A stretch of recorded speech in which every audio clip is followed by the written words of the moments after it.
पक्खो हमारे नज़र में तो कहीं नहीं है। बांग्ला पक्खो छुटपुट ये जो ड्रामा करते हैं, ये ड्रामा करके और बिल में छुप जाते हैं। दम है तो माँ का अगर दूध पिए तो सामने आए ना, सामने आके बोले, छुप के क्यों बात कर। पक्खों के जो सर्वे सर्वा है गर्ग चटर्जी, वो टीएमसी के मंच साझा कर रहे हैं, टीएमसी के मंच से टीएमसी के प्रत्याशी के समर्थन में प्रचार कर रहे हैं। अब क्या सबूत चाहिए? नहीं, टीएमसी के अगर मंच पे आपने उनको अगर देखा है तो वहां पे क्या उनको बंगला पक्खो बोल के सम्मानित किया गया है क्या? टीएमसी के मंच पर टीएमसी के जी नहीं, मेरे पास प्रूफ है कि मेरे समझ में ये नहीं आता है कि बंगला पक्खो को फंडिंग कौन दे रहा है। बंगला पक्खो इस तरह का जो प्रोग्राम करता है, जो प्रॉब्लम क्रिएट कर रहा है, मेरे पास प्रूफ है कि भारतीय जनता पार्टी उनको पाल रही है। भारतीय जनता पार्टी पश्चिम बंगाल को में अशांति फैलाने के लिए उनको फंडिंग कर रही है। समझ नहीं पा रहा हूँ कि मेरे समझ में एक बात नहीं आती है कि जिस तरीके से अभी एक जो इशू बना, ये जो इशू बनाया गया है कि हिंदी भाषी लोग को बंगाल में बंगला पक्खों ने मारा, मुझे समझ में नहीं आ रहा है कि ये जो बंगला पक्खों के जो भी हैं, जो भी बिल में घुसे हुए हैं, उनको क्या उनकी सोच या उनका एजुकेशन ख़त्म हो गया है क्या? उनको नहीं पता है कि जो बिहार में जो बंगाली लोग रह रहे हैं उनके ऊपर क्या बीतेगा। उनके साथ वहाँ पे अगर वहाँ जो रह रहे हैं वो अपने आप को अनसिक्योर फील समझेंगे कि नहीं? वो लोग वहाँ पे अगर वहाँ के हिंदी भाषी लोग अगर उनको मारे, ये सब करके क्या साबित करना चाह रहे हैं? ऐसे ही हिंदुस्तान में ये भारतीय जनता पार्टी हिंदू और मुस्लिम को लड़वाते रहती है, तो ये क्या बंगला पक्खो अब ये बंगाली और अदर कास्ट और हिंदी भाषी को भी लड़वा? आप लोग अरेस्ट करिए ना ऐसे लोगों को। तो क्या किया हमने? किसी आदमी ने किसी बच्चे को अगर टॉर्चर किया तो उसको पुलिस ने अरेस्ट किया, पुलिस ने अपना काम किया। पुलिस ने अपना काम नहीं किया क्या? तो ऐसे संगठनों पर प्रतिबंध क्यों नहीं? जब केरला में जब क्या बोला, अगर कोई भी आम आदमी, किसी भी आदमी, चाहे वो हिंदी भाषी हो, चाहे मुस्लिम हो, चाहे मराठी हो, चाहे गुजराती हो, XYZ कोई भी भाषी के लोग हो, और बंगाल में अगर कोई भी आदमी उसके साथ गलत करता है, पुलिस उसमें अपना कानूनी कार्रवाई करके उसको अरेस्ट करती है। पुलिस ने अरेस्ट किया। आप इसको दूसरा बंगला पक्खो और ये पक्खो क्यों करते हैं? ये वो लोग करते हैं जिनको राजनीति की रोटी सेकना है। विविधताओं से भरा हुआ भारत, कभी भिन्न भिन्न प्रकार की जाति, संप्रदाय, भाषा के कारण भारत जाना जाता था, लेकिन आज उसी भारत में कहीं जात के नाम पर, कहीं भाषा के नाम पर, तो कहीं क्षेत्रवाद के नाम पर लड़ाई हो रही है। बीते दिनों पश्चिम बंगाल के सिलीगुड़ी में ऐसा ही एक घटना उभर के सामने आया है, जहां पर बिहार से 2 युवक SSC GD का एग्जाम देने के लिए बंगाल पहुंचे थे सिलीगुड़ी।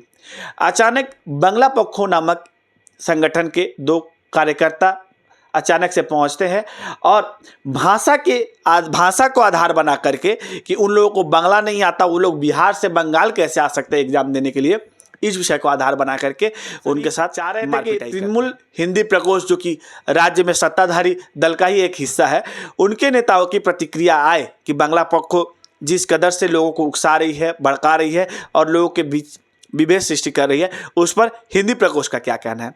तो हमारे बीच इस समय उत्तर 24 परगना जिला तृणमूल हिंदी प्रकोष्ठ के चेयरमैन अशोक शर्मा मौजूद है।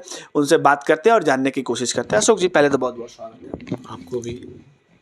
अशोक जी, हम लोग जानते थे कि भारत विविधताओं से भरा एक देश है। यहाँ पर हर भाषा के लोग रहते हैं, हर क्षेत्र के लोग रहते हैं और सभी को मिला करके भारत का अस्तित्व है। लेकिन आज उसी भारत के पश्चिम बंगाल में भाषा के नाम पर लड़ाई और आरोप बंगला पक्खों पर, क्या रिएक्शन रहेगा? फर्स्ट रिएक्शन क्या रहेगा आपका इसके? देखिए, सबसे पहले तो बात ये है कि जो सिलीगुड़ी की जो घटना हुई है, उस घटना में ये आपके माध्यम से पता चल रहा है कि बंगला पक्खों ने वो झमेला किया है। जी, पहली बात तो ये बंगला पक्खो है क्या? बंगला पक्खो कौन है? इनको कोई लाइसेंस मिला हुआ है? इनकी कोई रजिस्टर्ड संस्था है बंगला पक्खो? जवाबदेही आप लोगों की है, सरकार में आप लोग हैं। बंगला पक्खो मैं आपको क्लियर कर दूं, एक संगठन है जो लोगों को उकसाती है, जाकर के बांग्ला बोलने के लिए दबाव देती है। देखिए, जातिवाद जो होता है ना, हिंदुस्तान में बहुत से जात के लोग रहते हैं। बिल्कुल।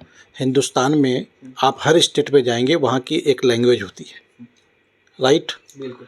आप कोई भी स्टेट पे जाइए, वहाँ की जो मातृभाषा जो है क्या है? हिंदी है ना। बिल्कुल। मातृभाषा तो हिंदी है। वहाँ के रहने वाले जो लोग हैं उनकी भाषा अलग अलग हो सकती है, लेकिन हमारे हिंदुस्तान की मातृभाषा क्या है?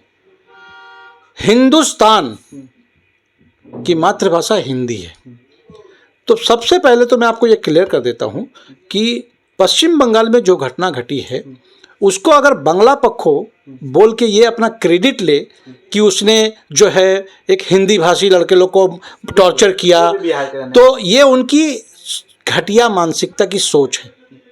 पहले तो वो अपनी सोच को बदले, क्योंकि वो हिंदुस्तान के नागरिक हैं, चाहे वो बंगाली हो, चाहे वो हिंदी भाषी हो, चाहे वो कोई भी कास्ट के लोग हो।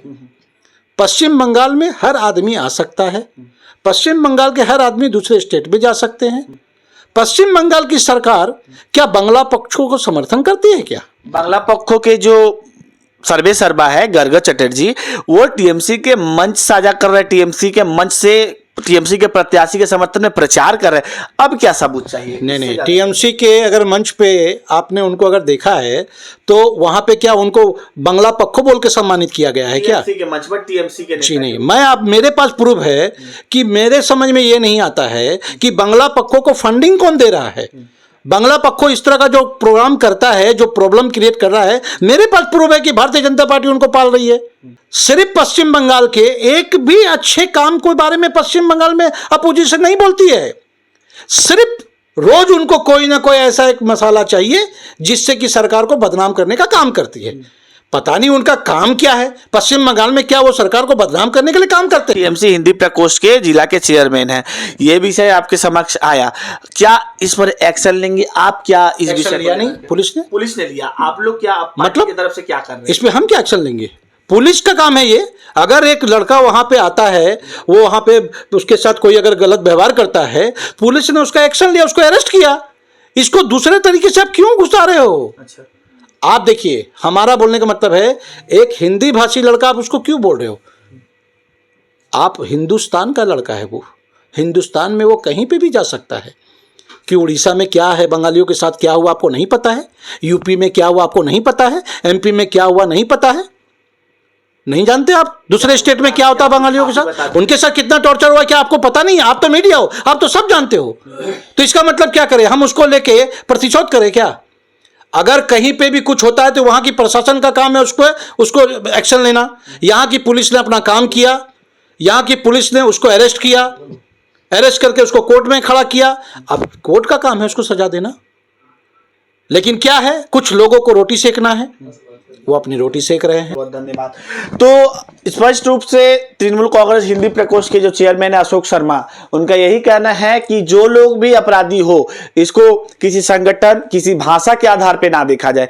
वो जो दो छात्र थे उनको बिहारी या हिंदी भाषी के रूप में ना देखा जाए, वो दोनों भारतीय थे, भारत के रहने वाले थे और बंगाल के किसी हिस्से में, देश के किसी हिस्से के किसी कोने से बंगाल में लोग आ सकते हैं और बंगाल के लोग जा सकते हैं। साथ ही हिंदी भाषियों को सबसे ज्यादा अधिक सम्मान ममता बनर्जी के राज में मिल रहा है, ऐसा ही कहना है अशोक शर्मा का। फिलहाल इस विषय पर यही विराम लगाते हैं। बने रहिए और देखते रहिए जागो भारत न्यूज। धन्यवाद।